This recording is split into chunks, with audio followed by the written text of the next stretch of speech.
The owner of the bushy mustache under his nose persistently offered an excellent cultivation book. Showing one of the pictures, he made it clear that spiritual beasts from another world would be encountered in the book. The next picture was of a girl in an ancient costume. Turning the page, the man proudly poked his finger at the image of a girl in fancy garb, and spoke of the presence of beast girls in the book. What kind of beastie girls are there, though? The man assured me there was a whole bestiary of beauties. The young man confusedly said that he didn't need all this, he was only looking for a manual on drawing people and animals. The salesman cheerfully told him that this book had a great story and lively emotions, and that such books were rare nowadays. He added that everyone who took the book to read was invariably very satisfied. The young man pretended he was completely uninterested in the whole thing and snickered, interjecting about the collection of beast girls. Finding the product on the website, he gave the review a 10 out of a possible 10. The seller was very excited and said it was a book with pictures of people and animals. He added that the author had just left, but that he could give it to him as well, and slipped the book into the boy's bag. The young man came home and slammed the door, holding the book in his hands. He couldn't wait to open it. The young man's name is Lin Xian. Today is a special day. He's turning 18, and so it is today that Lin wants to do something special, something important in his life. He tuned up and placed the book he had just received with the rib on the table. The young man wondered on which page the book would open. But contrary to expectations, the book didn't open at all, as if the whole thing was solid or glued together. Lin tried to open the book by force, and then something happened. The drawing on the cover of the book lit up with a bright yellow glow, and bright rays of light burst out from the book itself, illuminating the entire room with a glow. Suddenly, the book opened and Lin heard languorous voices broadcasting that after 1300 years, his faithful slave girls had finally waited for their master. Many graceful beauties appeared on the spread of the book, all of them hopelessly in love with the same man they called the emperor. Lin rejoiced at such an amazing picture book. He came to be completely delighted. Suddenly, the pages began to change their shape and yellow bubbles appeared in them, which turned into the likeness of golden-colored human hands. A multitude of hands reached for Lin, grabbing him. They tried to pull him into their book. The young man resented it and rested his hands on the table. But the forces were clearly unequal, and Lin was sucked into the book. Only his legs from waist to toe remained above the table, and they continued to plunge rapidly into the unknown. Lin flew through the yellow portal straight into the unknown and shouted along the way that it wasn't his fault in any way, and he had just bought a book to look at girls. A forest edge, on it stands a stone of a bizarre shape with sharp edges. There is a lot of blood on the stone itself. Frogs are croaking all around. A little awake, Lin opened his eyes. Under his eye, he could see very fresh bruises and abrasions. Sitting on the ground, Lin began to turn his head in all directions and couldn't understand where he was. It looked like he had entered a different world and bumped his head on that rock. There was a small river nearby. Someone had placed 3 flat stones for crossing from bank to bank. Lin grabbed his head. It ached terribly. He went to the river to wash his face. After washing off the blood and gazing at his image, Lin suddenly realized that it wasn't his body at all and assumed that he had been reborn. Some unknown images flashed through his mind, and the young man realized that he still had the memories of the original owner of this body. Starting to put his memories in order, Lin realized that in this world, people used spirit beasts to absorb the spiritual energy of heaven and earth to cultivate. But the owner of the body, Lin Xing, couldn't afford to buy a spirit beast to cultivate. The young man was amazed that their names were completely the same. The former owner of this body was so poor that he used to steal food every day by climbing the wall and sneaking into other people's houses. He thought sadly of the fact that it would take him a full 20 years to afford any spiritual beast. A few minutes ago, Lin Xian bumped into the son of the town governor. After overhearing his conversation, he found out that he wanted to drug his classmate. After noticing the intruder, the town governor's son organized a chase and ordered his men to arrest Lin Xing. Lin managed to escape from them and hide on the outskirts of the city. Unfortunately, he slipped while crossing the crossing and hit his head on a rock. That's how he died. Lin sat in the lotus posture and contemplated the fact that life was painful, and it was generally surprising that the previous body master had even lived to his years. Suddenly, a voice came from the book that brought Lin Xian to this world. He said that this was all very sad. He noticed that the young people were similar not only in names but also in appearance. The voice added that based on that data, being reborn into that person's body would have the least effect on Lin. Lin got angry and asked the book the bestiary of beauties if he was in the book of horrors and if the voice had brought him to this place by kicking the book. Well,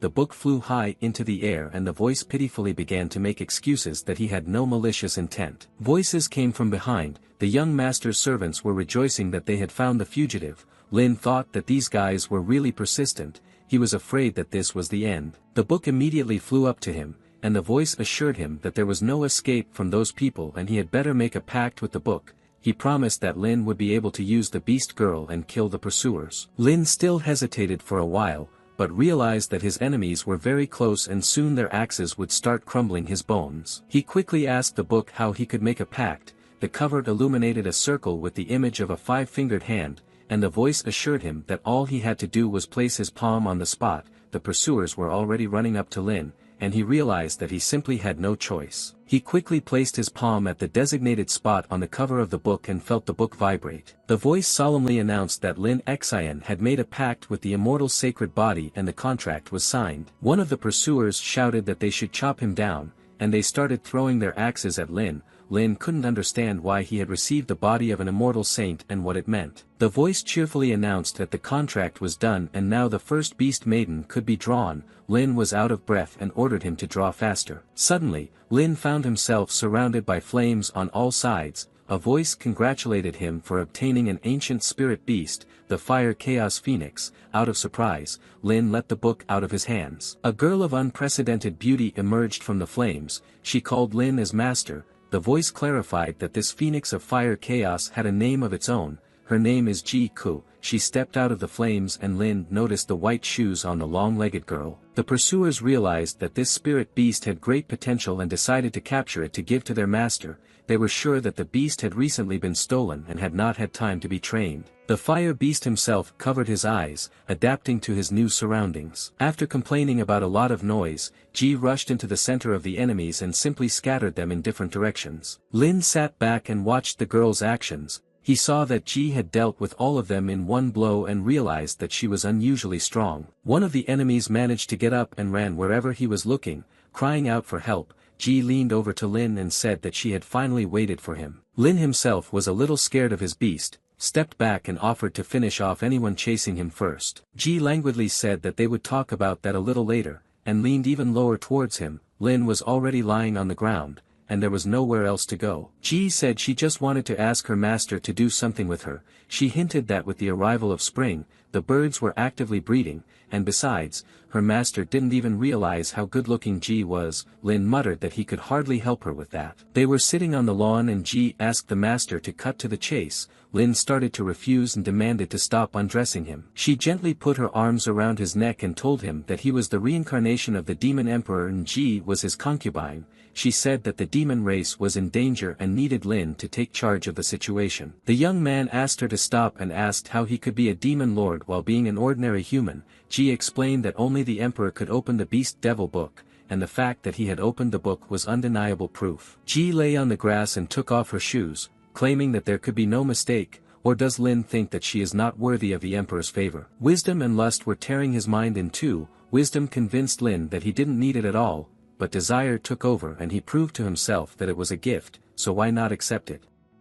He should just keep going and everything would work out. Finally making up his mind, he jumped up and invited the girl to begin the lovemaking. Ji knocked him down and started hugging him passionately. Lin Yu liked it very much. But she was overly insistent, and the guy asked her to be a little more gentle. After a moment's hesitation, he told her that it was his first time. But no sooner had Lin finished his sentence than the book flew into the air and Ji was dragged there. A voice told the young man that now was not the time for that. Lin resented it and almost tore the book to pieces out of anger. He said that he had almost succeeded and the voice had ruined his fun. The voice asked him to let him go, because he had saved Lin's life. Lin began to poke his finger hard at the book and said that he would poke at the voice until it died. The voice was indignant and yelped in pain. He explained that the source of all power in this world is called energy. The human race uses spirit beasts to absorb the energy of heaven and earth and further transform it into true chi. An immortal body could absorb energy anywhere and anytime without needing beasts. You can also take turns transferring energy to the zoo girls through intercourse. The voice told Lin that he had just arrived in this world, so his reserves were almost at zero,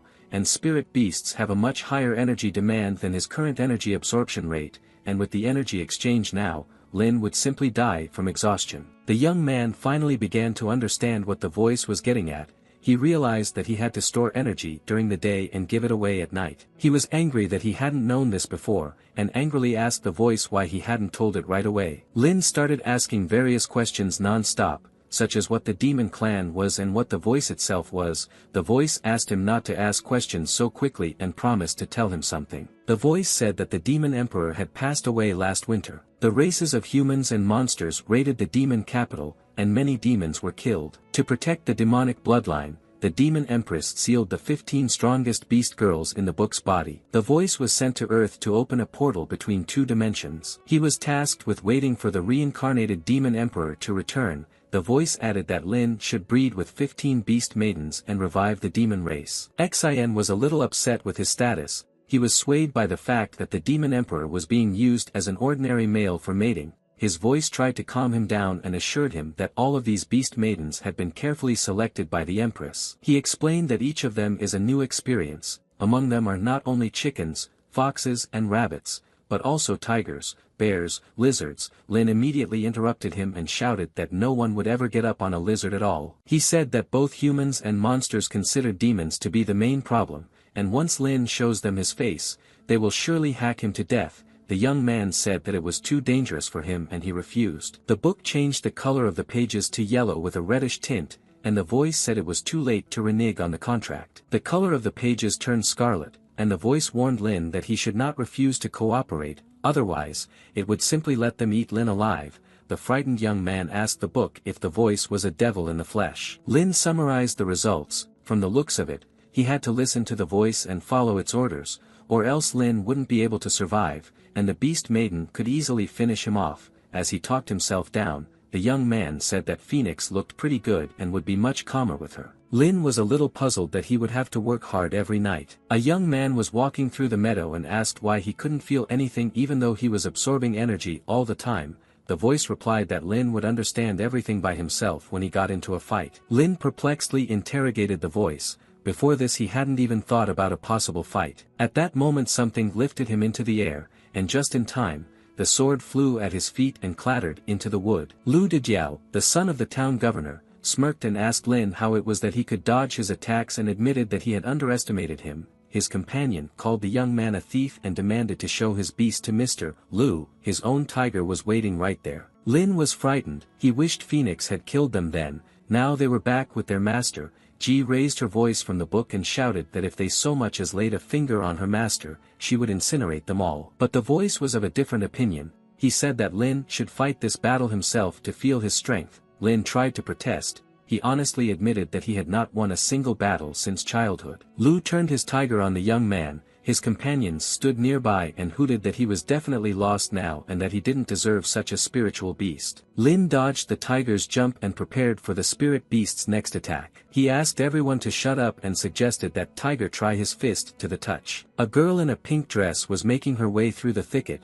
She said she saw them just coming this way. There was some kind of creature sitting on her shoulder. She wondered where everyone had disappeared to. Lin looked in surprise at the stricken tiger, who was lying fainted under a fallen tree nearby, and thought that perhaps this was the force. A voice cheerfully confirmed his guess and said that it was the result of 1 hour of energy absorption. Suddenly, a snake came out of nowhere and tightly wrapped around his wrist, and Lin could barely move his fingers. While he was trying to figure out where the snake came from, the same snake wrapped around his other wrist. In the next moment, Lin realized that all 4 of his limbs were restrained. The snakes were being released by his foes, and the other end of the snakes were coiled around their own arms. This was a method he referred to as the restraining 4-star snake formation. Lu stood nearby with his tiger, who had already regained his senses, and asked mockingly who Lin thought he was. The tiger growled happily. Lu commanded the tiger to attack and rushed forward with it himself. At the same moment that tiger missed Lin's punch and flew flipping straight into the river. From the other bank, someone called out to Lu Dejiao. Lu obsequiously asked the girl in the pink dress what she was doing here, since she couldn't know about his plans. Qing Miao Miao, the daughter of the head of the martial art hall, instead of answering, rebuked him for bullying his classmates again. The memories of the body master's past told Lin Xian that the person in front of him was Qing Miao Miao, Lu Dao Dao's classmate and the object of Lin Xian's past admiration. Hoping to escape, Lin thought that she had seen Lu and his men moving around, and therefore had followed him here. Meanwhile, Lu was making excuses to Qing that he had done nothing of the sort, but it was hard for Qing to be confused. She rebuked Lu for lying and said that she had seen it with her own eyes. She asked if Lu wanted Miao to tell his father about it. Lu immediately fell to his knees and shouted that he would not do it again. He knew that if his father found out, he would punish Lu very severely. At that time, Lin was suspended from a tree. He was struggling desperately in trying to free himself. Miao took a closer look at him and told Lu that the guy was not his classmate at all. Lu replied that the young man was just a mudblood and naturally they weren't classmates. He wished Qing would get off his back as soon as possible. Miao asked why he was bullying Lin then. The young man was being stretched by his arms in different directions at this moment. Lin dared to raise his voice and shouted that Lu was simply not as good as him and was trying to hound the young man to maintain his authority. Lu knew that with Miao's help, he could easily enter the martial art hall if he performed well, and there he could learn new techniques of attack and self-defense, which would be useful to him many times. Lu got angry, asked for the insult to be repeated and said that it was all lies and he was much stronger than Lin. The tiger quickly intercepted his master's emotions and growled angrily at the young man as well. Together with Tiger, Lu threw himself at the young man, threatening to beat him to death. Qing tried to stop him, but Lu ignored her. He had only one thought in his mind. Lu thought that Lin had provoked him, so it was safe to kill him and nothing would happen. Tiger, on the other hand, thought that even an expert of the third heaven of the spiritual element realm wouldn't be able to easily break free from his father's 4-star serpent formation. Lin felt a tremendous amount of strength within himself and seemed to turn mentally to his opponent, asking him if he could resist. One of Lu's men felt that his snake ropes were strangely taut and something unusual was happening. The man standing in the other corner, holding his other hand, experienced the same thing. Lin controlled their same ropes, only now he was swinging the enemies around like fluff, triumphant. He thought that from now on, he was starting his own journey in the world of immortals. Lu was amazed. Never before had he seen such a trick in a man with such strength. Lu looked at his opponent, and his self-confidence was extinguishing with every passing second. Faithful Tiger also stopped growling and started making sounds that were like a puppy whimpering. At this moment, Lin and the tiger came face to face and the young man grabbed his paws. Qing was delighted and was surprised that Lin was so strong. Lin was pleased to note that the path to the Martial Art Hall was now definitely open to him. In Shanyang County, the Martial Art Hall is spread over a large area. From a bird's eye view, you can see that its buildings are laid out in the shape of a square. In one of the rooms, the hall master interrogated his daughter. He couldn't believe that Lin had defeated Lu Dijiao and his tiger by himself. Miao admiringly replied that it was true and he had never practiced martial arts. Miao marveled at Lin's natural talent and asked his father to accept him as a disciple. Qing Feng replied thoughtfully that despite his obnoxious character, Lu had quite good skills, and expressed doubt that a mere boy could defeat him. He asked his daughter where Lin was now. He wanted to see his skills in person. Miao readily replied that the young man was now in the training room. Lin dreamed that with his immortal sacred body, he should learn a few martial techniques. He sat under the wall of the hall and thought confidently that he could make a great career for himself in this world, if only nothing got in his way. At this moment, the book suddenly vibrated, and a phoenix flew out from there. She knocked Lin down, sat on top of him, and said that she couldn't wait any longer. She asked if it was time to make each other feel good. Lin was surprised and asked the book how Ji managed to get out of it. After all, if a beast maiden breaks out of the book by herself, her strength is reduced by exactly half. The voice replied pitifully, trying to hold the girl as long as he could, but it was partly Lin's own fault, since the greater his power, the stronger the girl's attraction to him, especially since it's just a book, not a safe that can be padlocked. The voice added that the young man should refrain. He didn't have enough strength for the girl yet. Phoenix continued to lash out at Lin and said languorously that she wasn't sure if she could contain herself again. The young man only groaned. The girl asked to thank her for her love, and Lin realized that she wanted to do it right now. He was horrified to think that Qing Miao would be back any minute, and if they were caught together, it would all be over. Lin had to find a way to free himself from Ji immediately. He didn't want to die. At this moment, the Lord of Shanyang County came in and shouted angrily, demanding to be told where the young man who had injured his son was. Lu Taizhu, the formidable city governor of Shanyang City, appeared on the threshold. His guards stood by his side. Jiao and his tiger, both wearing bandages and plasters, were also there. The gawkers were quietly talking about who could defeat Lu Dijiao and who could do it at all. Zhu turned black with anger. The crowd continued to talk softly that it was impossible since Jiao was one of the best in their school. Another voice asked who could have mutilated Lu so badly. He was told that Zhu suspected a person from the Taoist sect. Feng tried to mitigate the conflict at least within the walls of the hall and said that this was a training hall. He asked not to ruin the young man's health too much. Zhu shouted that some youngster dared to beat up his son, so he was finished. He added that anyone who tried to stop him would also be killed. As they approached the training room, they heard shouting. Someone was demanding that they stop undressing him. All three of them were very surprised by these exclamations, especially Qing Miao.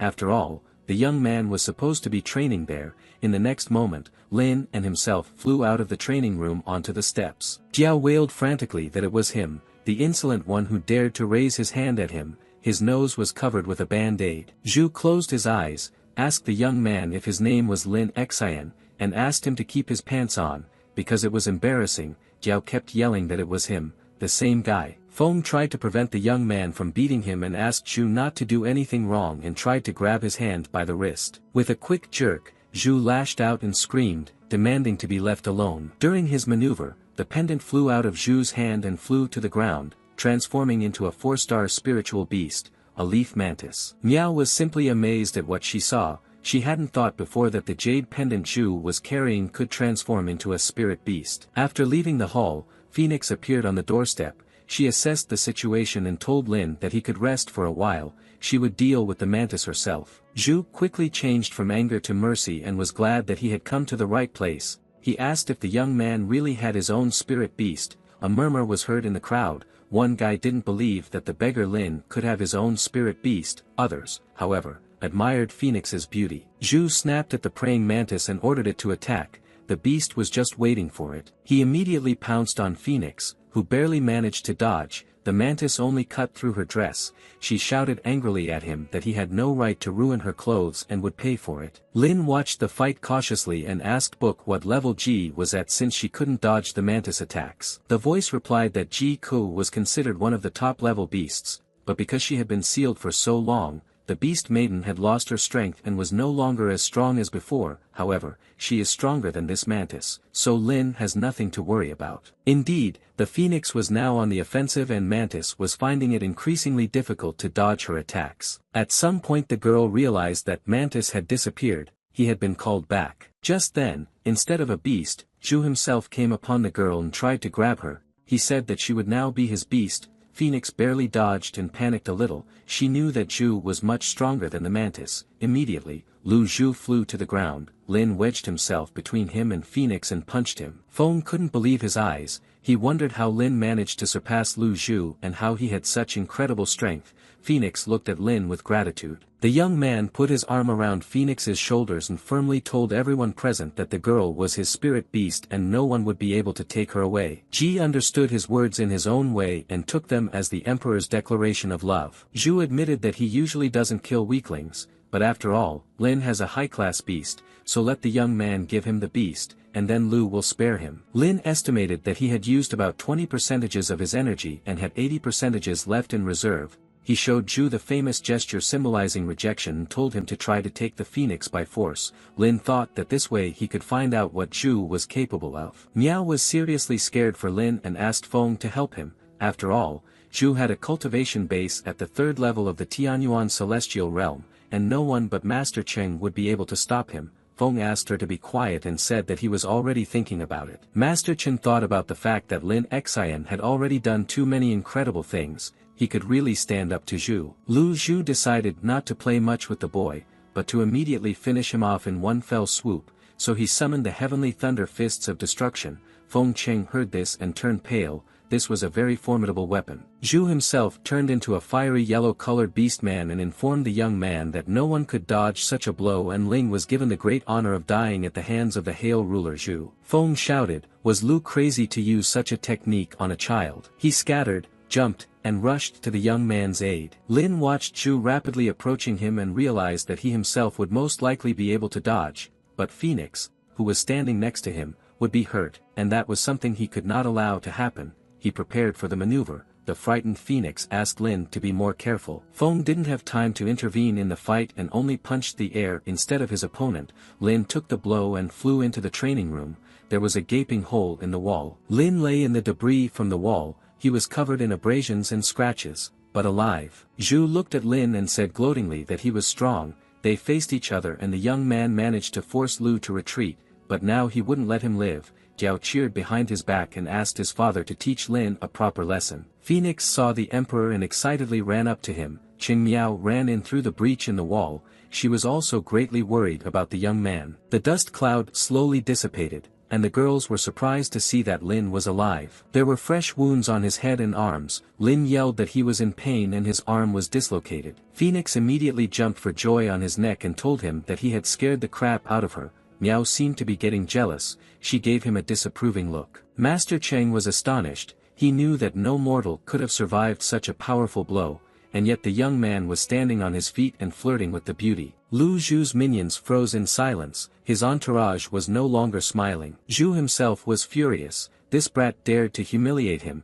Mr. Lu, the most popular man in Shanyang County. His mouth began to open slowly and twist in a horrible grimace. Curses and threats were going to come out of it. Contrary to the expectations of those present, Lu Zhu suddenly laughed and shouted that Lin represented a true talent and henceforth he could study hard in the Taoist sect. Zhu began to cartwheel to the side and, once he was near Lin, picked him up and dragged him behind him. He said he would pay for the young man's tuition and fees and asked Cheng if he agreed. Master Feng said it was an excellent offer. Jiao ran up and started yelling that Lin had beaten him up and Zhu couldn't let the guy go with impunity. Zhu twisted around and kicked Jiao, shouting to him that it was no big deal, just Lin's fist scratching once. Cheng said he was entrusting the young man into Zhu's hands, asked him to take care of him, and said goodbye. Lu smiled and replied that he would do his best and invited Master Cheng to visit him when he had some free time. Chen Miao asked her father what made Zhu change his mind.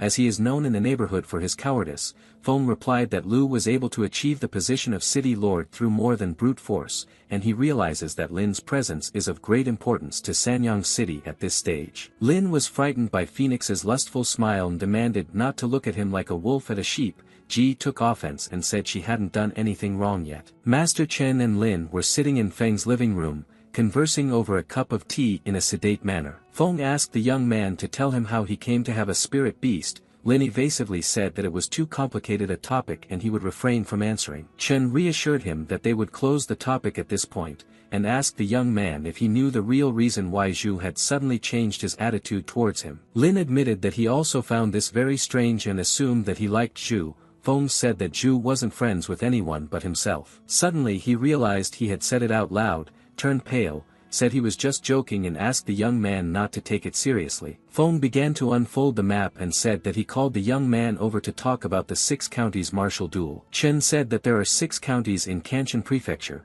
and they all compete with each other for supremacy and glory. The most important event is the martial arts competition of the 6 counties, which is held every 3 years. The master added that the competition would be held next month, but since Sanyang County had the smallest population, it had always ranked last. It was only Lin's appearance that gave them hope of winning this year. Lin now understood why Chen was pushing so hard for him to participate in the tournament and told him so. Feng confirmed his hunch and said that the district would be represented by a 3-man team and if Lin won the tournament, he would be a resounding success. Pouring tea, Chen said that the whole district would be proud of him. Lin asked to cut to the chase and asked what rewards and benefits he would get if he joined the team. This caught Chen by surprise and he thought that the youth of today were not so easily fooled. The master found a way out of it and said that he would talk to the Lord about it and give an answer tomorrow. Lin was walking down an evening city street, with the book moving through the air beside him. The voice convinced Lin that he should participate anyway, even if he received nothing in return. The young man asked it not to persuade him anymore. He knew Chen just wanted to make him work for them. The voice said that it was a great way to improve his abilities on the battlefield. Lin replied that it was not at all necessary for him to participate. Besides, he could slowly increase his cultivation and he wouldn't have to work on reviving the demon race. Book took this as a personal offense. A voice immediately shouted at Lin Yu for pissing him off, and something threw the young man straight into the wall, breaking the wall. Lin began to carefully climb out of there and make excuses that he was just kidding. It was quite difficult to do so. The young man was up to his neck in the wall. There was dust all around. When the cloud of dust dissipated, Lin realized that he was in Qing Miao's bathroom. Everything around him was fragrant with colors. Lin tried to explain that it was all a misunderstanding and he got here because of the book that pushed him. He couldn't look at Miao's big thighs in peace and admired her fervor. Chen was furious. She couldn't believe that Lin had turned out to be such an unscrupulous person. The voice, meanwhile, reminded Lin that only he could see the book. The young man realized what a terrible situation he was in and shouted that it was all nonsense. Miao covered herself with a towel and shouted that he had no right to barge in on her.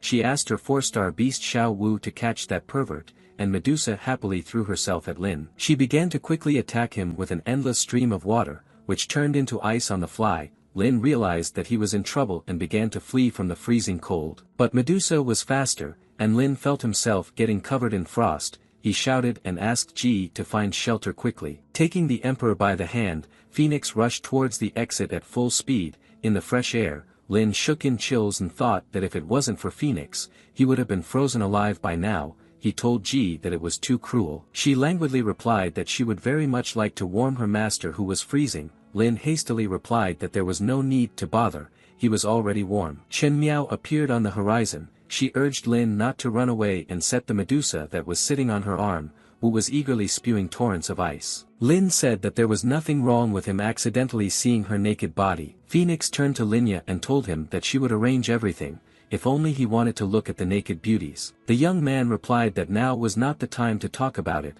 and jumped between her and the stream of ice, aiming to slam into Phoenix's back. Immediately he wailed that he was very cold, and Phoenix looked at him warmly. She said it was the second time he'd saved her, and she didn't know how else to repay his kindness except by giving up her body. Miao was already rushing toward him as fast as she could. She hadn't changed her clothes and was also wearing a towel. Chen squealed that she had underestimated him and would correct her mistake now. The girl didn't look under her feet and accidentally flew into a puddle left by her pet Wu. Slipping and losing her balance, the girl immediately she fell on her back. The towel flew off her body, revealing all of her charms to the unsuspecting Lin. The young man instantly tensed up and became inflamed with desire for Miao lying in all her glory. The girl instantly covered herself with a towel and asked Lin in tears if he had seen everything. Smiling, Lin replied that he didn't see anything. In truth, he had trouble seeing. Miao accused him of lying and urged Xiao Wu to attack the enemy together. She let out something that looked like a stream of water. Lin was surprised to realize that Chen had the water attribute,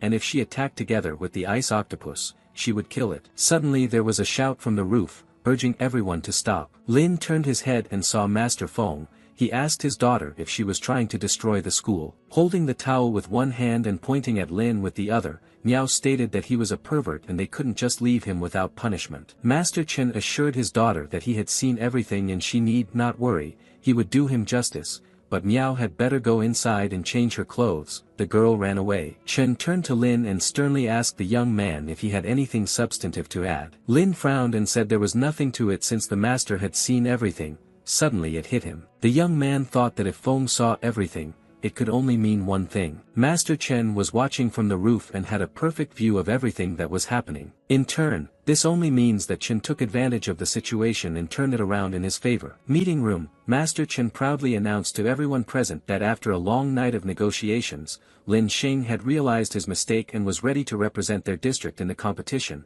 which was less than a month away. Qing Miao and Lin said in one voice that he was an old stump. Feng explained that they both had to work hard to improve their skills. Lin said that the master had mentioned a team of 3 and asked who the third person was. Feng smiled and pointed to the side. From there, Lu Dejiao approached, laughing. He said that Lin was just lucky to be alive, but if the young man ended up in his team, he would definitely be finished. Master Chen cooled his ardor and said that Lin Xing would be the captain this year. The young man excitedly told Lu that it was time to train him well. Dao resented that it was unfair because he had been captain 3 years in a row and promised to tell his father. The master called him over to him and whispered in his ear that he must have forgotten how his father had treated him yesterday. He added that the lord of the city would support him, too. Miao yelled that he had already been captain for 3 years in a row, so he could shut up. If Lu didn't like something, he could get the hell away. Jiao mumbled that he was just asking for clarification. Lin said that he actually didn't care. Let him be the captain. Miao pounced on him and told him to shut up too,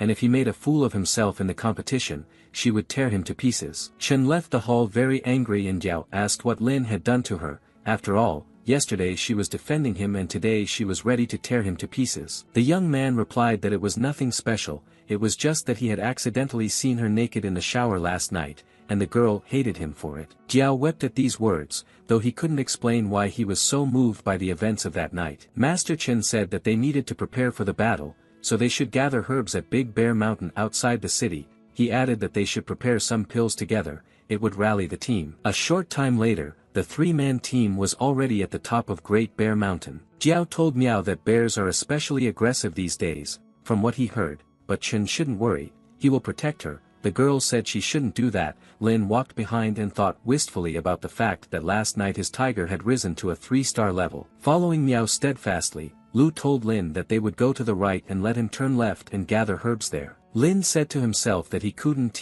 believe his eyes. Lu Dejiao is still sucking up to Chen Miao Miao, what a pity. Lu did not have time to move far away and heard, so he came back and said that he was not a suck-up and Lin would answer for those words later. The voice asked Lin if he wanted to try the Imperial Tonic and explained that now was the time to lay the foundation of his cultivation. He should try to create this tonic here, it's very useful. Lin said he would find all the herbs he needed and rushed off to find them. The voice told him that since Big Bear Mountain was a place of abundant spiritual energy, all kinds of rare herbs, fire cherry, emerald flower, long-lasting herb, dragon bamboo shoots, fruit of eternal beauty, bananas of mastery, heart-cleansing fruit, and even spring fire leaf, could be found here. The voice added that the aura from the fusion of herbs was slowly absorbed into the body. Lin hummed and sat down in the lotus posture, taking in the energy of the herbs. Suddenly, Lin felt that something wrong was happening to him, and he screamed, asking what was going on. The young man said he was very hot and his chest was burning.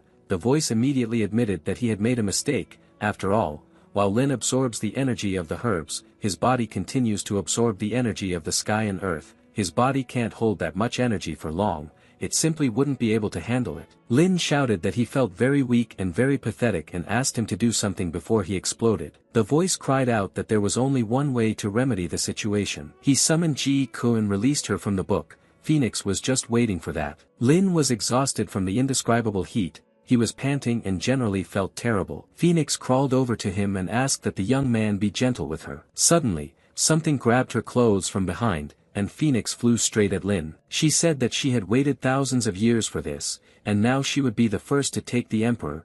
Beast Girl as Mouse snorted and told her that she would be the first to take him. Phoenix was very surprised that this was a first experience for Lin, and decided to help him. A little time passed, and Ji had it all worked out. Phoenix closed her eyes in bliss, the flowers were fragrant all around her, and she felt good. Soon, she became hot. The phoenix took all of Lin's energy and became stronger. Miao and Lu saw a column of rainbow glow rays coming from the thicket at Lin's side. The girl assumed that Lin had found some exotic herb and said they should go check it out, that light might attract wild animals. Jiao said that in that case, it must be a very strong herb. Lin woke up after a while, he felt rested. Suddenly he realized he was lying completely naked and asked Phoenix where his clothes were. Ji said that his clothes were on her. She covered her body somewhat with Lin's tunic. The young man asked why his clothes were not on. Phoenix rebuked him for his lack of judgment, for he had torn her clothes. Lin thought that he didn't know if this was the first time. Even though it was his first time doing this,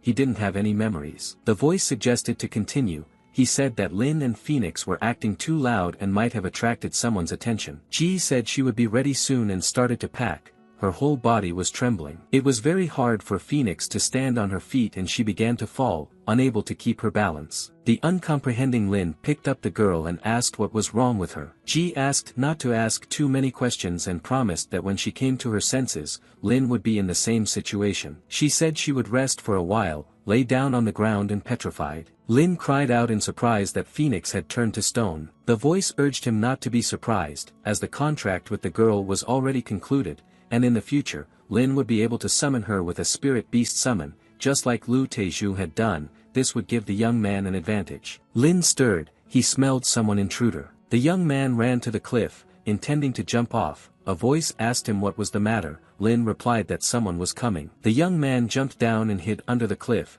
pressing himself tightly against the ledge. The voice suggested that it was Chen Miao and the others, but Lin said that it was definitely not them. Some man ran up to the cliff and said to himself that it was pretty weird. The stranger thought that the beast sensed his approach and fled as its aura disappeared, but in that case, it must be a very strong beast. The man decided that the aura was too strong and it was definitely not a beast. He told himself that whatever this creature was, it had found the best spiritual herb. The stranger stood for a while, sniffing unhappily. He realized that the bearer of the aura was here somewhere and couldn't have run far away. With a demand to get out immediately, the man rushed toward the nearest bush where he heard a rustle. The stone shattered, and the frightened Meow and Lu jumped out of there. The young man inquired if they knew who he was. He is a future star of Shanyang County. The young man said that they had found the best grass. A frightened Lu clarified what best grass meant. Since they themselves had just come, Meow was indignant and exclaimed that Yang Mao had no right to come to Great Bear Mountain at all,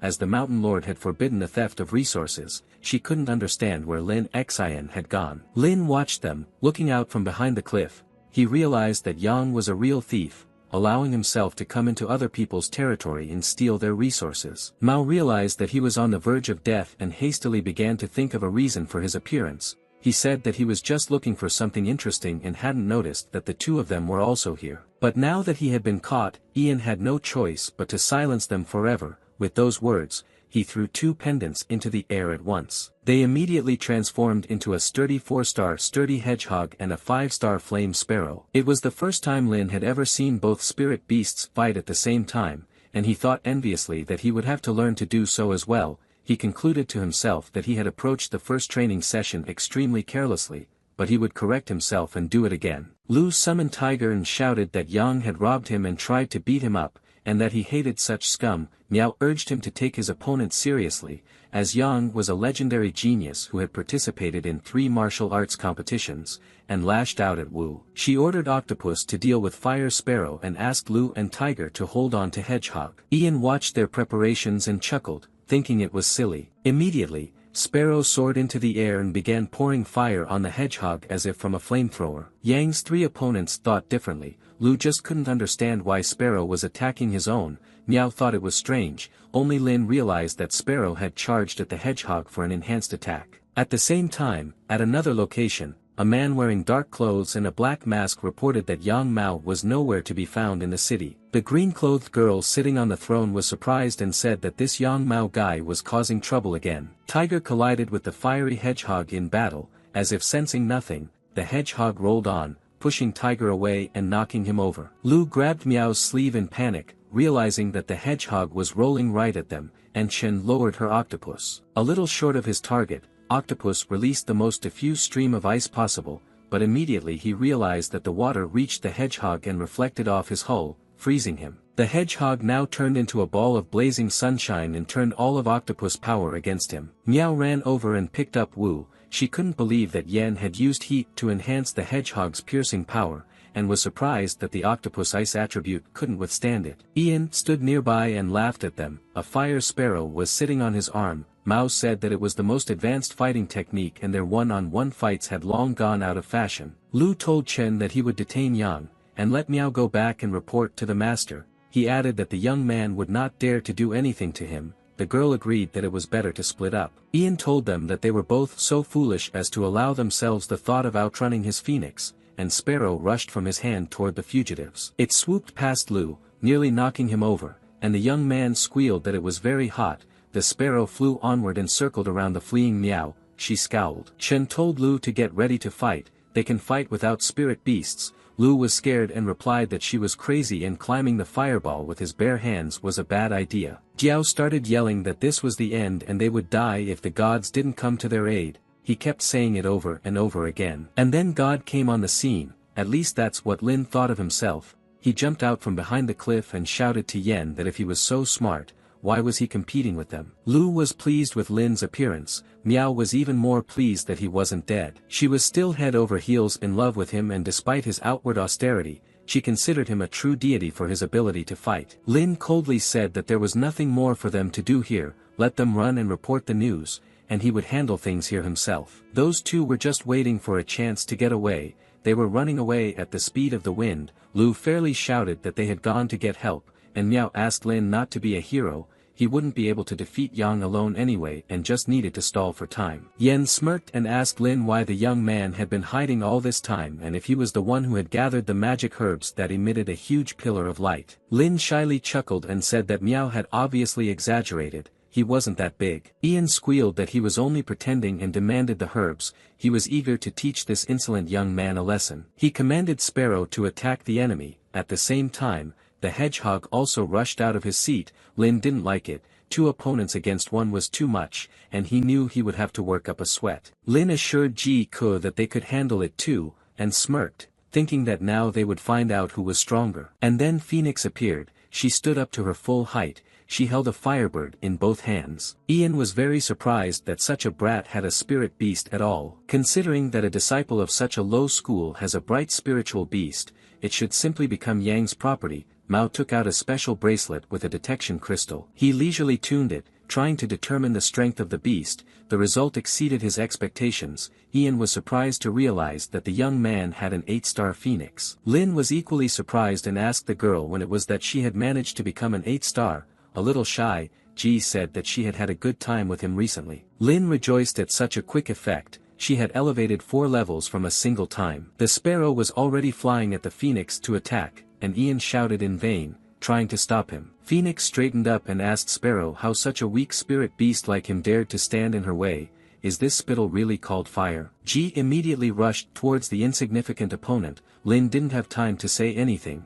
A powerful collision took place. The glow from the powerful explosion could be seen far beyond the Great Bear Mountain. It caught Jiao's attention, and he cried out sadly. Miao also regarded the powerful energy release as a sure sign of Lin's death. Lin reprimanded Phoenix for not controlling her strength, and he didn't know how they could continue training, because the girl would scare everyone in the neighborhood so much. Ian at this time ran through the forest towards the city with the speed of the wind, not waiting for the battle to continue. His clothes were badly burned, and this made Mao as angry as the bitterness of defeat. He was angry with himself, too, because he had struck a nerve. Holding both pendants in his hand, one of which had lost a quarter, Yang swore to himself that he would do everything he could to get rid of Lin before the tournament started. Lin stood on the cliff and said thoughtfully, that guy couldn't defeat him, and ran away. Phoenix immediately ran to him and started making immodest suggestions. Ji had said they were in a secluded place, so she wondered if there was something more interesting to do than look down a cliff. Lin replied that she wasn't interested in anything else. She only eats, sleeps, and thinks about all sorts of vulgarities. The young man apologized and said he couldn't help. Suddenly, they heard the growl of a beast from behind and turned around at the same time. The iron-backed bear, a 4-star spirit beast, slowly approached them and announced its unfriendly intentions. The phoenix was very displeased at being disturbed, instantly constructing a large fireball of fiery pentagonal segments. Ji shouted that the tone was very bad. Bear. She raised the balloon above her head with both hands, swung around and threw it straight at the bear. To Lin's utter surprise, the ball only angered the bear and didn't even scratch it. The young man immediately asked the book how it was possible that there was no trace of the fireball on the bear. The voice told him that bears with iron backs were an attribute of the earth, so only attacks with wood or ice would have a significant effect. Lin said that Ji could roast him, but it would be technically very difficult to do so, and by doing so, he would only waste the phoenix's strength. The voice told him not to worry, for bear had a weak spot in the lowest part of his back.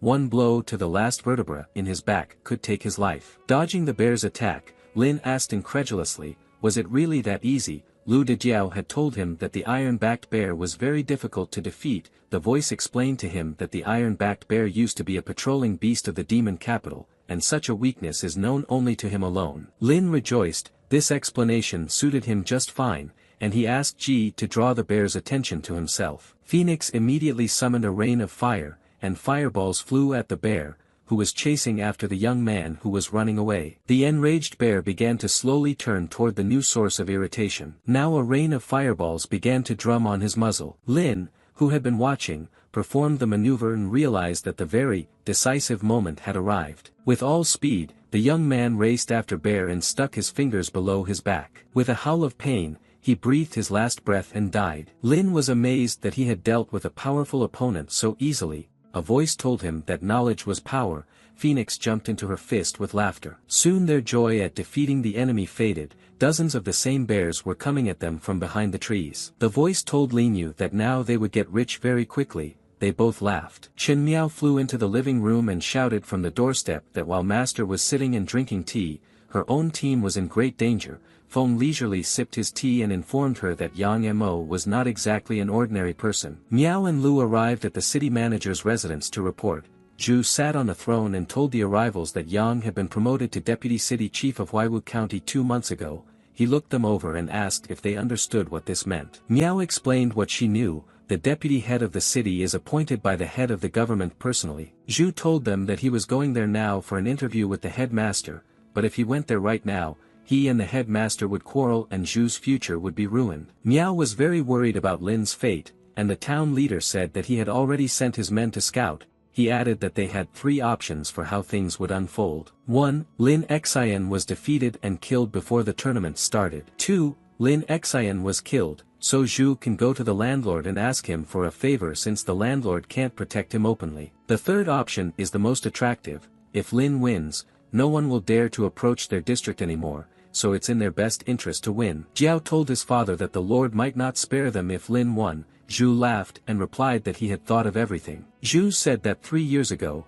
the lord had asked him to prepare 100 iron-backed bears to present them to the emperor as defenders of the city. Lu hinted to his son, in a few years, the Great Bear Mountain had bred almost the right number of bears. He said he would offer them to the lord and he would reward him. Zhu laughed that they would be in an advantageous position either way. Jiao laughed with him and praised his father's cunning. Miao got angry and exclaimed that she would personally pray for Lin who had saved her life. From across the threshold, a man in a green suit and green eye patch shouted a report, and Zhu cheerfully said that his spies from Big Bear Mountain had returned. The scout quickly approached the town leader and began whispering something in his ear. Zhu portrayed real joy on his face that Lin had won and said that he hadn't doubted him for a minute. Lu asked to catch a bear and send it to the lord. The spy replied that every single bear on Big Bear Mountain had been caught by Lin, and not a single one was left alive. This news just killed Mayor Zhu. He began to panic, for Lin had broken all his plans. Town manager Zhu lay there and groaned. The gathered luminaries concluded that he was in a state of shock and frustration. In other words, he had a nervous breakdown. Jiao demanded a prescription, but the luminaries said with one voice that heart disease should be treated by a doctor and only a healer could help him. A satisfied Miao dragged Lin by the hand into the room with the town leader. He grimaced and shouted that he felt so good, so why drag him back? Upon seeing Lin, the sick Zhu immediately got up from his bed to his full height and shouted that he was very happy. The luminaries were pleased to note that he had been cured. Zhu grew gloomy and asked the young man why he had killed the iron-backed bears he had spent so long cultivating. Lin objected that he didn't know that Zhu was raising these bears, and then no one had said that they couldn't be killed. Chen was surprised that an ordinary person could kill over 100 bears in half a day. Zhu squealed that he wanted to use these bears and gain trust and then become the deputy head, but Lin messed it up. That's not enough to kill him for. Miao stepped forward and blocked Lin with her. She asked Zhu to calm down and reminded him that only Lin Xian could defeat Yang Mao, and only he would be able to win the 6 counties martial competition. Chen added that the Lord would reward Zhu for this. For a while, Zhu was still angry at the young man for the bears, but the girl's words were not without logic. Zhu hummed and hesitated, continuing to drill Lin with an evil squint. He decided to give up and said that the young man's death would be of no consequence.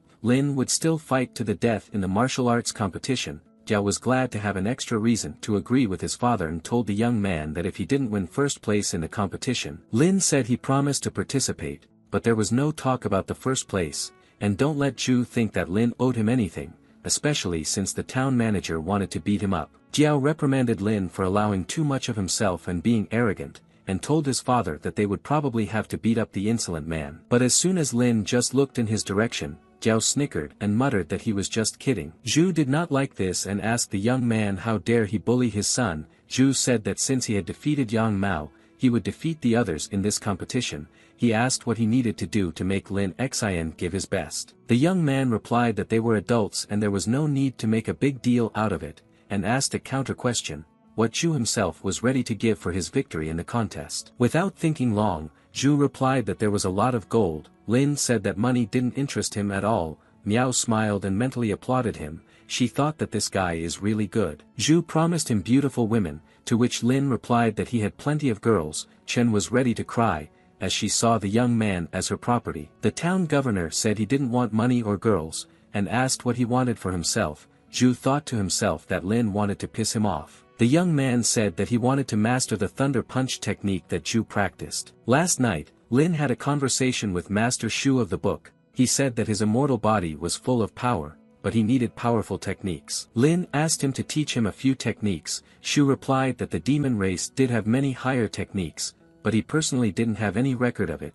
The young man realized that the only way to win was to use spontaneity. Shu was silent for a moment and said that there was still one person whose skill would suit the young man. Master said that when Lin fought Lu Teju the other day, he used the snow leopard thunder skill. The young man took note of this. Shu narrated that Zhu used less than 10% of the technique, but it would be perfect for the young man. The only question was how he knew about it. Miao was finally astonished. Even she didn't know what kind of technique Shu was using, so Lin Xian found out about it unknown where and how. Zhu himself was as surprised as the girl. He said that the thunder punch technique was a secret of the Lu family, and even the Jiao didn't know about it.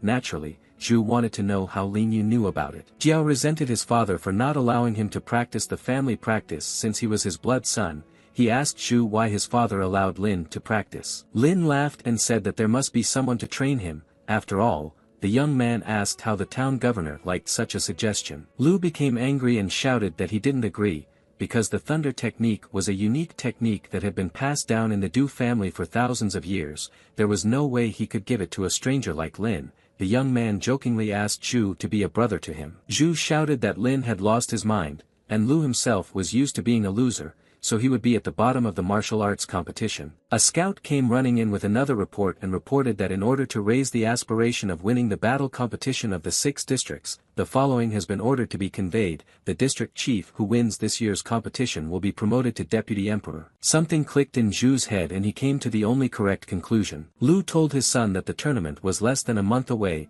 Jiao excitedly said that he could not worry and passed the thunder punch technique to him specifically, and Jiao would win the champion. Zhu said that he would be training with Lin the whole time, and added that he was sorry. After all, they could have met much earlier. At that, Zhu called the young man his dear little brother. Jiao looked at the change in his father with surprise. Jiao was offended at the world and was now sitting with his back turned to everyone in the corner. Miao noticed that Jiao was not in a good mood. By the looks of it, Lin told her that he had said those words in haste. He would never have thought that he and Lu Teju could really become friends. Chen jumped up and walked over to Jiao. She told him that it was already time to practice and they had very little time. Lu didn't even want to turn towards them. He was shaking all over and replied that he couldn't bear it all. Lin smiled and said he had an idea. They would call each other different names from now on. He said that he and Jiao were brothers, and the most important thing was to think positively. Lu raised his head slightly and started whining again that he would definitely lose now. They were interrupted from their arguments by someone shouting, "Young people." Lu Teju informed the trio that they should make good use of their time and not waste their youth on idle chatter.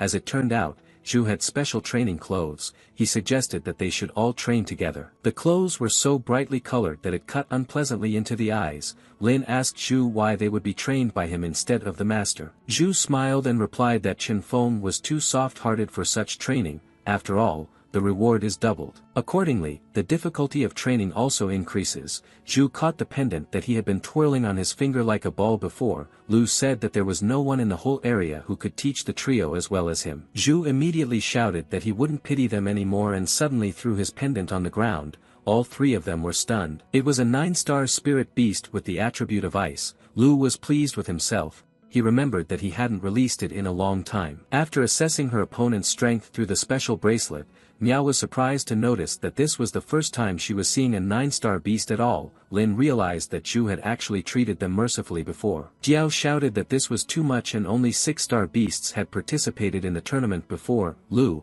on the other hand, is going to bully them with a 9-star one. Zhu angrily replied that they were all idiots and this year, the organizers would try to raise the level of the beasts in the competition, and there would be a lot of 9-star beasts, so they wouldn't even be able to win easily. Zhu lowered his ice tiger and ordered it to attack the guys. The tiger made a quick attack with a single leap. They flew off in different directions, unable to withstand the onslaught. Miao managed to jump back in time, but the tiger caught up with the girl on the second attempt. After puffing out his breath, Lin said that the lightning attack was something incredible. The electric discharge was still running through his body. Zhu laughed that his tiger had defeated them all, and they, a pathetic bunch of weaklings, still hoped to win the championship. The team amicably summoned their beasts, with Jiao cowardly placing his tiger at the end. The ice tiger rushed at them, and Miao demanded her octopus to hold him back. The latter released his stream of ice. Tiger Jiao rushed at the electro tiger, and Chen belatedly remembered that ice conducts electricity. Immediately,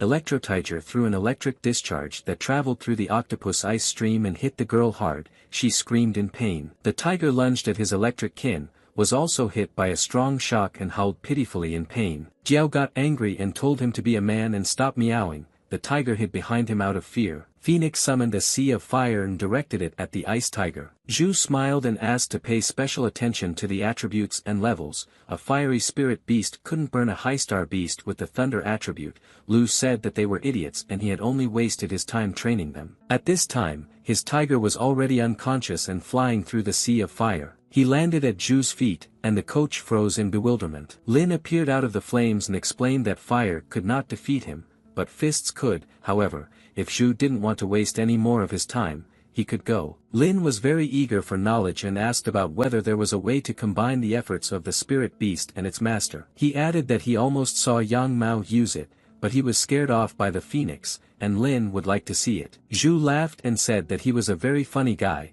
and for his sake, he would break his ancestors' instructions and tell him about the method of merging man and animal. The thunder beast woke up, came up behind him and picked Zhu up, gently hugging him. Immediately, Zhu stood up to his full height beside his beast. The two seemed to share an aura. Miao was amazed that the town leader had such a strong thunderous aura. Lin concluded that the fusion of a person and his spirit beast was down to transferring the attributes of the beast into the owner's body. After checking the number of stars with the bracelet, Lin saw that there were 3 less and asked what was wrong. Zhu explained that spirit beasts have a huge amount of energy and can transfer attributes to their master through communication. During the merging of the human and beast, the level of the human increases. Lin suddenly realized that it worked like a portable battery and the external source was charged by the battery. Tiger gave up his 6 stars and became weaker, while Nozam Zhu became very strong. Zhu explained that there is a downside. After losing too much energy, the beast would go through a period of weakness. If it is attacked, it will die. And the person associated with him would also receive damage. For this reason, it is usually not learned before reaching the heavenly spring realm. Zhu added that Lin could try it, but it was not worth using this method until they were both in a difficult position. Zhu asked to carefully feel the vibrations of the spirit beast's pillars and enter the same frequency as him and let his consciousness enter the beast's body. Miao closed her eyes, focusing her attention on Wu. Jiao also hugged his tiger and tried to find a common aura with him. Looking at them, Lin also suggested that Phoenix try to fuse their energy together. Ji Ku obediently agreed and began to transform right before her eyes. After only a few seconds, the girl reported herself slave-ready and showed herself in a negligee. Upon seeing her, Lin immediately roared that he didn't mean it at all and asked to change immediately. Phoenix looked at him in bewilderment. She was sure he wanted to enter her physically. Zhu, Lu and Miao watched with interest. Lin squealed that he was talking about entering the mind, not the body, and got it all wrong. Phoenix realized her mistake and was embarrassed. Jiao thought that with their antics, they had forever ruined his impression of the word enter. Soon, Master Chen Feng approached them. He said that the first round of the tournament had already been announced and their opponent was Huaiwu County. Lin remarked that this was an interesting coincidence. Chen relayed the words of the manager of Huaiwu County. He said that the team had invaded Huaiwu's territory, and they had a big fight with Yang Mao. Chen added that the governor sought a face-to-face meeting, but the Huaiwu overlord demanded to settle the dispute in the ring, so the overlord scheduled them to fight in the first round. Zhu was mad that they dared to denounce Lin and his team. Jiao said that they had even less shame than him. Miao immediately shouted that it was the opposite. They were the ones who had trespassed the Great Bear Mountain, and yet they dared to denounce and slander them. Lin hesitated and said that now we should think about which one of them to punish. Young added that they are just muddying the waters and they need to focus on how to win this competition. Lin asked Master Feng if there was any information about the participants. He replied that he didn't know anything yet.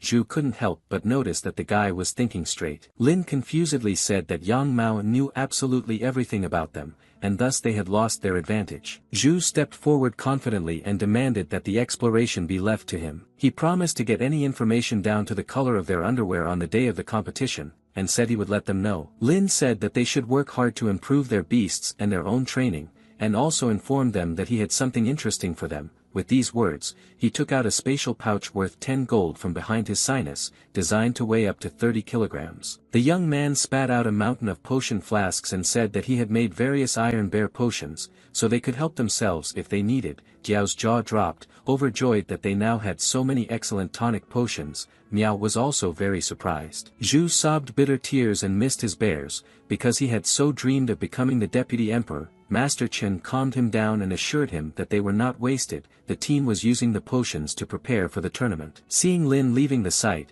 the master asked him how the training was. The young man assured him that he would be back soon. He had some things to pick up. He walked on the grounds of the Martial Heart Hall and thought about the fact that his team's spirit beasts had not yet reached 6 stars. However, the opponent's beasts would most likely be 6-star beasts. Moreover, there was a high probability that all of the beasts would have 9 stars each, and thus, he would have to rely on Phoenix. After thinking for a bit and realizing what he needed now, Lin took out a bottle and opened it. He figured that if his kidneys held out, the spirit beasts would be able to feed on the energy to the fullest, so he prepared himself and poured the contents of the drink into himself in one gulp. Having accomplished this difficult task, Lin hummed and took out his red pendant. He shrieked, summoned Phoenix, and threw the pendant on the bed. Phoenix didn't have to wait long, she showed up immediately as if she was just waiting for it. The girl was hot and wet. She showed up in a nurse's outfit and innocently asked what the young man would like. Lin exclaimed that she was very hot and added that they should definitely win the 6-county tournament. He hinted that Phoenix would have to climb 3 more levels. Lin undressed and said that someone was having a rough night. He thought they would definitely try something different this time. Just then the book smacked him on the nose with a call to stop, and the young man stopped halfway to Phoenix. Master Shu asked him if Lin wanted to pump the girl up 3 levels in one go, and rebuked the young man that he shouldn't do that, and if he overdid it, it would end badly. Lin shouted back at him that he had spent 2 whole days gathering energy and that was enough. Shu replied that he was referring to Phoenix. Ji asked in surprise what she had to do with it. Master replied that she needed at least 2 months to handle that amount of energy. Otherwise, Phoenix might explode and die. Shu added that it was too much for her, so the young man needed to restrain himself for a couple months. A disgruntled Lin said that he understood and left, muttering on the way that these 2 months would take forever. Phoenix had a life-saving idea, and she asked Shu to unlock the other sister in the book, since it could be deadly for herself. Master Shu admitted that he had a different opinion of her and thought she wouldn't want to share with anyone. Phoenix said she didn't want to, but the emperor's burden was too heavy. With tears in her eyes, Ji declared that she could not let her own selfish interests sideline the revival of the demon race, and told the young man that she had only one request. She asked him not to forget her, even when in the future Lin would be surrounded by many women. The young man said that she was too kind, and he himself wept. Lin and Phoenix sat hugging each other on the bed. Shu said it wasn't a bad idea, but it wouldn't work. Lin asked what was wrong with it, and the master explained that every time he unsealed the beast, the energy expenditure increased. Shu said that with the current supply of poles, the youngster would need at least another 20 days to fully absorb them. Lin resented that 20 days was too long. After all, they had a tournament coming up, and he couldn't afford to waste his energy. Shu suggested waiting a little longer. Phoenix was all but unwilling to back down from her plans and suggested that she still use it herself. Lin asked if the girl was referring to the merging of the spirit beast and human. Shu said that it could work. Phoenix admitted that she was a little embarrassed by the young man's kindness to her, and agreed to try the new method. Lin told Shu that there was no need to rush to discover the second beast yet. Ji explained that in order to participate in the tournament, the strength of the beast was very important, and it's also very important to have the right attribute to fight, as the more attributes, the more control, and on top of that, 2 months was too long. Lin, after a short hesitation, said he would try it and hummed meaningfully. He sat behind Phoenix on the bed and they concentrated on merging their auras into one under Shu's control. Feeling an extraordinary burst of energy, Phoenix decided that she would give all her energy to the Emperor. Lin continued mutually transferring energy as long as he could until his nose was bleeding. Shu rejoiced and said that this was enough and he could unlock a new spirit beast. Full of energy, Lin took the book and began to open it, summoning a new girl. The book glowed, and bright golden rays streamed through the room. Lin was a little surprised to see Ji. He was hoping for a new girl. The girl's leg began to slowly descend from the bed. Just then, Lin realized that it wasn't a phoenix at all.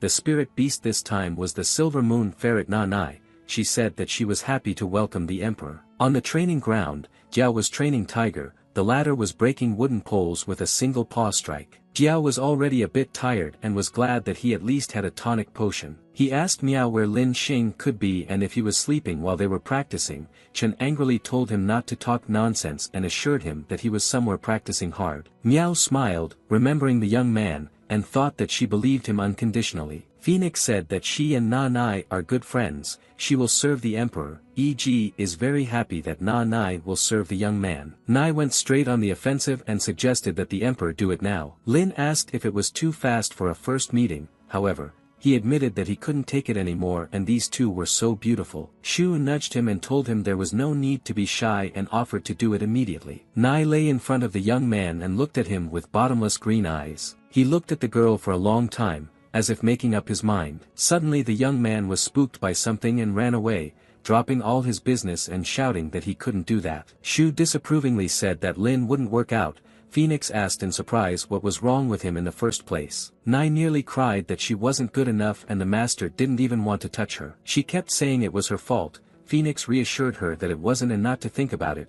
She said she knew why the emperor had escaped. Ji said it's just that the emperor likes surprises and the girl needs to be dressed up. Evening was coming, the sun was setting rapidly. Lin found a secluded spot behind one of the columns in the courtyard and just sat on the ground, exposing his face to the passing rays. Shu asked him what was wrong, and Lin replied that he couldn't do that right away, although he was concerned. The young man said he had to get to know her better, and there was no way he could do that right away. Master Shu said that he was very sorry and did not expect such a principled person. Such a person deserved to be the reincarnation of the demon emperor. He added that Nai is a very vulnerable and withdrawn girl, and Lin made her feel guilty. The young man should go back and explain everything to her. Back at the house, Lin asked if he could summon another beast and explained that he could use the ice attribute. Shu said he couldn't choose which one to summon. Back in the room, Lin called out to Na Nai affectionately. The girl turned around perplexed. She was just busy trying on new clothes. Phoenix grudgingly rebuked him for knocking on the door before entering. Lin artistically covered his eyes with his hands and apologized.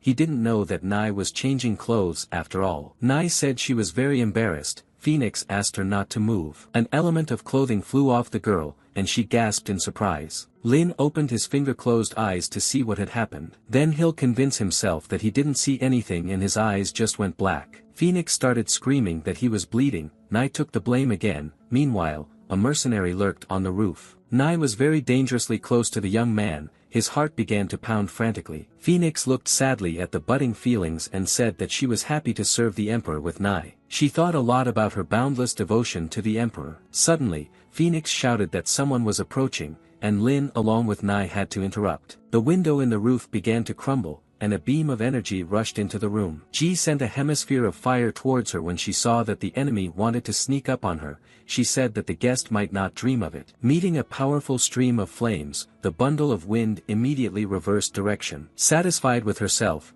Phoenix immediately concentrated beams of energy in her index fingers. Stretching her arms towards the ceiling, Ji Ko began shooting fire mini-spheres in pursuit. Glad to prove herself, Naija was immediately there and said she would help her. The guest watched the young man and was pleased to think that he had been caught. The girls squealed. They had missed something after all. An unknown force lifted Lin to the ceiling, piercing through their roof, and the girls only stared helplessly after. As they jumped onto the roof, they saw the visitor standing behind the young man, taking his neck in his grasp. The girls demanded that he be released immediately. The night guest with the mask on his face was clearly mocking the young man. He told him that he was unable to defend himself against even such a weak attack. Lin asked who he was. The visitor said that it did not matter. All that mattered was that the young man had not lived up to his expectations. A 6-star bird flew around in circles. Lin asked why the one had attacked him. He was already panting because of the iron grip on his throat and asked to be released. Phoenix said she would kill him if he did it one more time. The guest asked in surprise where he even came from and why he had 2 spirit beasts. Lin explained that it was a gift from the lord of the city.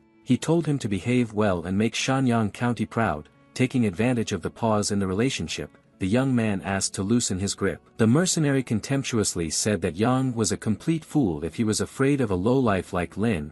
The young man immediately asked if Yang had sent him to kill him. The mercenary replied that it was not in his power to command his guest. he had just come to see how far Lin had advanced in cultivation. He added that the young man had disappointed him so much that he would kill him right then and there. Lin told the mercenary that he was one of 3 Wyoming players who would be participating in the competition, and if he is caught injuring an opponent before the tournament begins, Wyoming will be disqualified. The mercenary became angry, and Lin admitted that he could die right now if the man didn't loosen his grip. The intruder finally let him go, accepting his defeat. Phoenix guessed that the emperor was deliberately trying to make a statement. Nai also praised his wisdom. Lin said that he could not deprive them of the tournament, but would advise them to deal with one of Huaiwu County's generals first. The mercenary asked how Lin dared to lie. Only now did the young man see the true appearance and realize that it was a girl. Hearing the suspicious sound, Jiao and Miao had already rushed to the young man's rescue. After hugging the young man, the girl asked to hold him tighter. She said he came here very quickly. Jiao peered up at the roof, catching hold of its edge. He stood in Zhu's arms and looked around.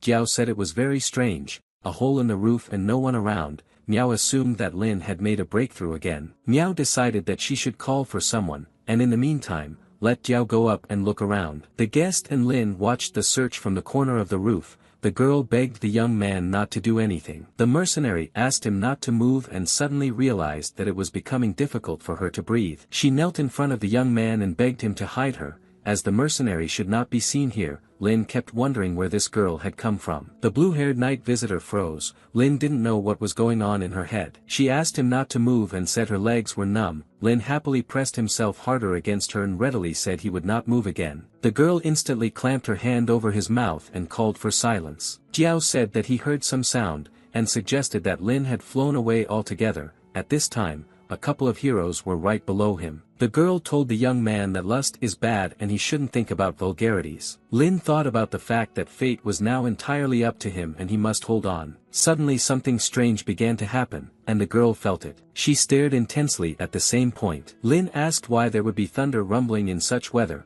seeing the incomprehensible stormy sky. Immediately, though, he thought it didn't matter. He just had to go and tell her everything. A moment later, Lin was already lying on the roof, and the angry girl was running around and getting angry. She blushed all red and indignantly yelled that he had no right to hit on her. Lin started to guffaw that he didn't mean it at all and it was just a normal reaction from any guy. She became even more angry and shouted why he dared to argue with her, intending to call the bird, but Miao called out to him. Lin smiled and said she'd better leave before Miao saw her next to him. The girl flashed high into the air, saying goodbye that they weren't done yet. Feng and Miao walked up to him. Miao asked the young man where he was and what happened. Chuckling, Lin replied that the little thief had tried to kill him, and at the same time asked if there was a girl she knew in Huaiwu County who had a bird with the attribute of wind. Miao's expression immediately changed, and the master exclaimed in surprise that it was Baiha. Lin asked Miao if they knew each other, but the girl nodded toward her father and said he knew better. Master Chen laughed and said he hadn't seen her in years. Miao grimaced an angry grimace, said meanly,